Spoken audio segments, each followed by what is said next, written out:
Well, it's Thursday, and President Trump is in Brussels, where he's been going head-to-head with NATO in quite some way. He'll be landing in Stansted in a couple of hours' time. This visit is long overdue, in my opinion, but there are quite a lot of people that would rather he wasn't coming. I want Trump to know that British people don't support him, that they're against racism, that they're against sexism, they're against lying, and they're for freedom of the press, freedom of the judiciary and basic human dignity. With a number of large anti-Trump protests taking place across the UK, I was invited to speak at a pro-Trump event. This took place in the Palace of Westminster, Committee Room 14, and here's what I had to say.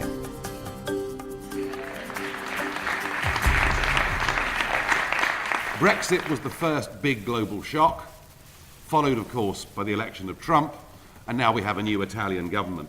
And it would seem that some of those who categorise themselves, place themselves on the liberal left, simply cannot accept these democratic results, are doing everything they can to denigrate them, to overturn them, but worse still, through our schools, colleges and universities, are frankly teaching a doctrine of hate. They are basically saying there is one world view, which is a good view, and the correct view, and the other world view is evil. And I think it's very important, however passionate we are about our politics, gosh, I'm passionate about my politics, but it is very important, if we're going to live in a proper, free, democratic society, to understand that we actually need to respect the individuals and the people with a different point of view. You know, Daniel talked quite rightly about the Pomme de Hoc and that amazing picture of Ronald Reagan. The whole point of what Britain and America did twice in the 20th century to save the free world was so that we could have open, free, democratic debate. So very, very important that we, on our side of this debate, do not stoop to their levels. We have to rise above that. We have to be better than that.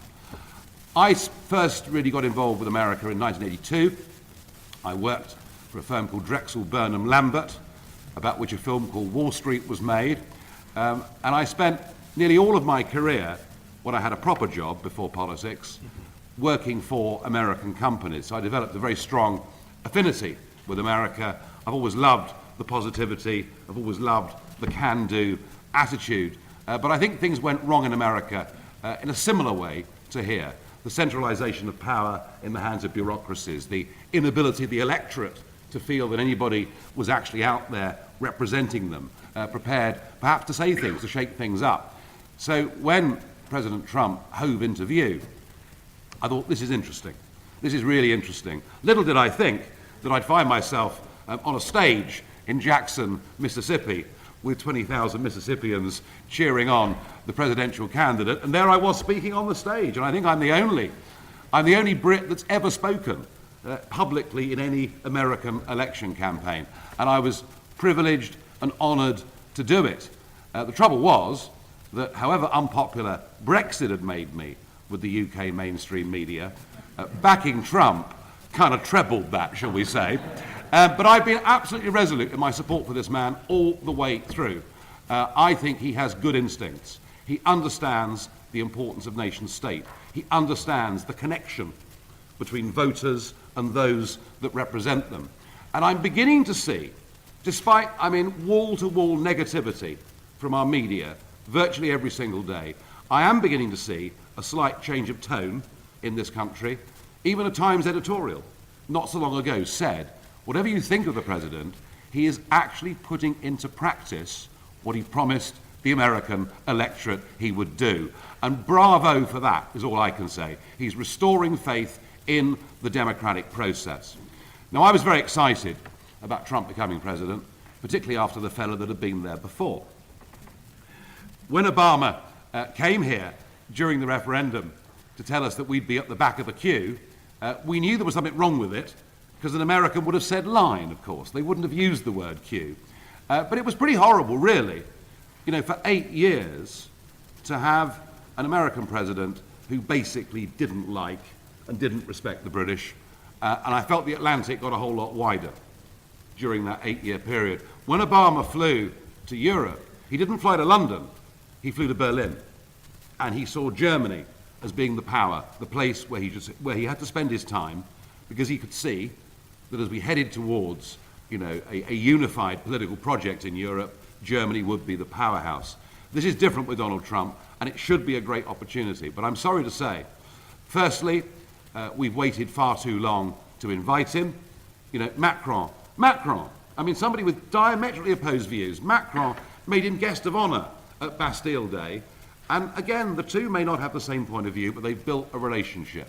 We've been very hands-off about this invitation. And frankly, if one's really honest about it, this Prime Minister has, at every conceivable opportunity, followed the politically correct pack in criticising Trump and his actions. So the special relationship is, I'm sorry to say, not in a very good place right here and now.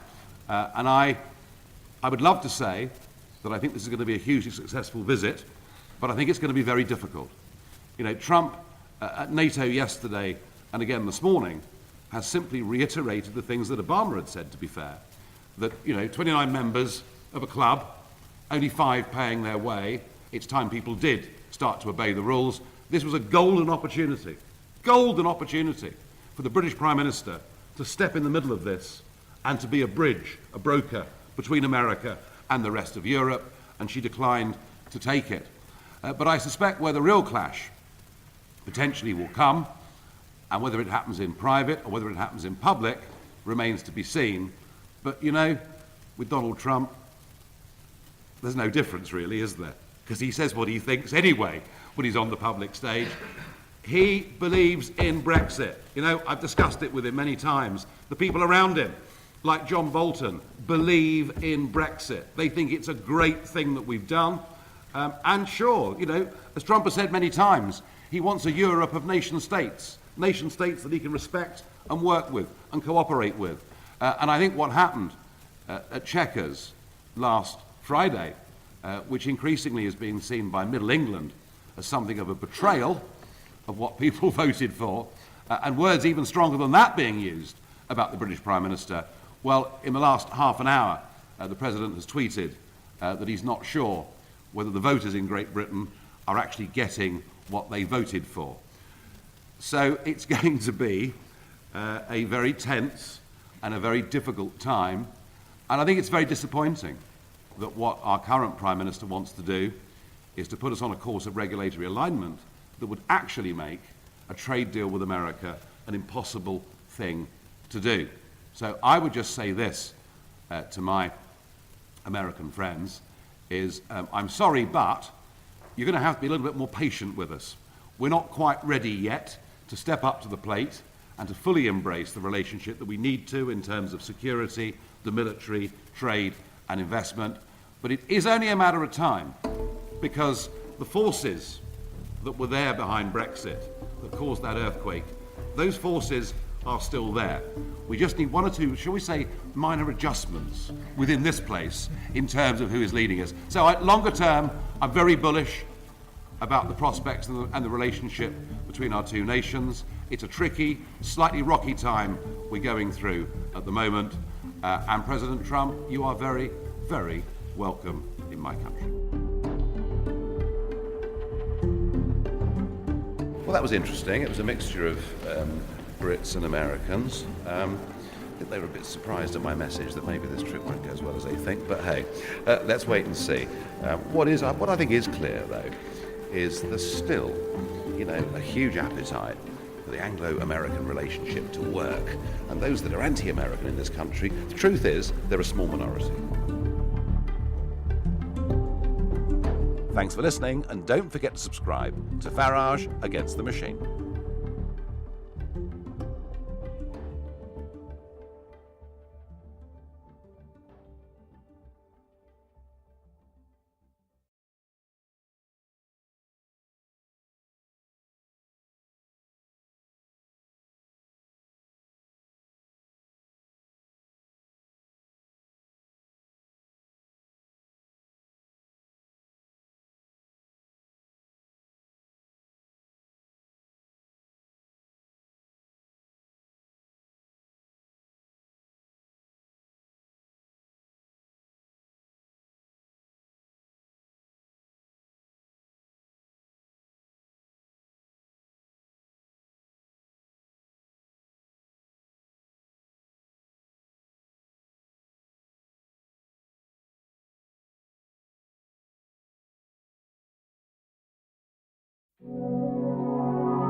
Baseball today.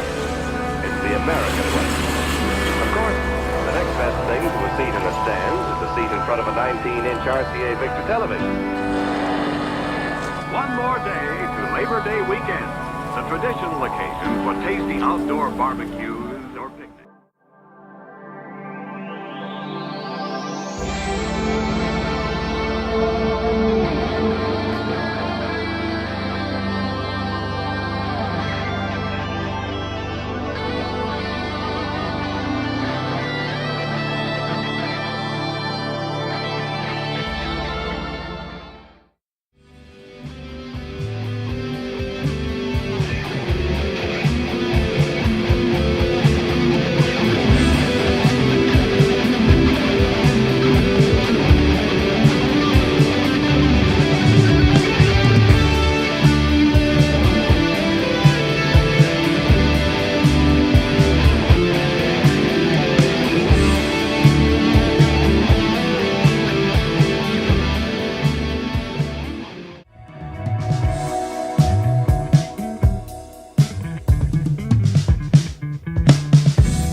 Completely agree with all the obstacles and with all the enemies who are between me and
This is Times Square, 42nd Street.